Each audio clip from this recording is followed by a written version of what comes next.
ಟ್ಯಾಬ್ಲೆಟ್ನ manufacture ಮಾಡಬೇಕು ಅಂತ implement ಮಾಡಬೇಕು ಅಂತ ಅಂದ್ಕೊಂಡಿದ್ದೀವಿ. ಇದು ವಿಷನ್. ಮತ್ತು ವಿಷನ್ಗೂ ಏನು ವ್ಯತ್ಯಾಸ ಅಂತಂದರೆ, ವಿಷನ್ನಲ್ಲಿ ನಾವು ಸ್ಟ್ರಾಂಗ್ ಬೋನ್ಸ್ನ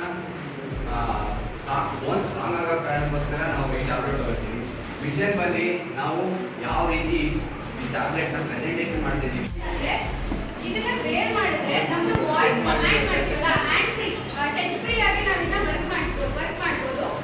ಲೈಕ್ ನಾವೀಗ ಡ್ರೈವ್ ಮಾಡ್ತಾ ಇರ್ತೀವಿ, ಯಾರಾದ್ರೂ ಒಂದು ಕಾಲ್ ಮಾಡಬೇಕು ಅಂತ ಹೇಳಿದ್ರೆ ಅದರ್ ಆಕ್ಟಿವಿಟೀಸ್ ಏನಾದರೂ ಮಾಡ್ತಾ ಇರ್ತೀವಿ, ಆ ಡಿಸಬಿಲಿಟೀಸ್ ಇರ್ತಾರಲ್ಲ ಅವ್ರು ಏನಾದರೂ ಅಸಿಸ್ಟೆಂಟ್ ಏರಿಯಾಸ್ ಕೂಡ ತುಂಬಾ ಜನಕ್ಕೆ ಹೇಳಿದ್ರೆ ಅದು ಲಾಸ್ ಇದ್ದಾನೆ ಅಂತ ಹೇಳ್ಬೋದು. ಅದರಿಂದ ಏನೇನು ರೀಸನ್ಸ್ ಇಂದ ಅದು ಲಾಸ್ ಆಯಿತು, ಏನಾಯಿತು ಅಂತ ಈಗ ಫಿಫ್ಟಿ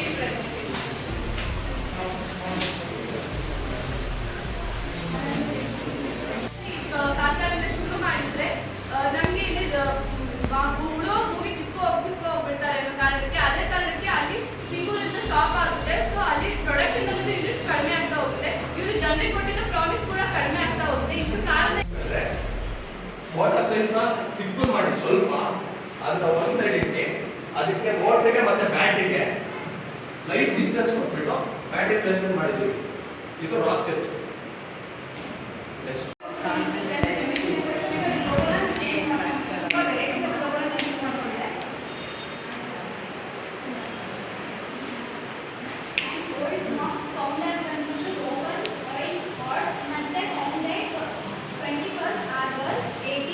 ನಮ್ಮ ಪರ್ಫಾರ್ಮೆನ್ಸ್ ಕಮ್ಮಿ ಇರೋ ಕಾರಣ ಇದೇನಾಯ್ತಂದ್ರೆ ಪ್ರಾಡಕ್ಟ್ ಡಿಕ್ಲೈನ್ ಆಯಿತು.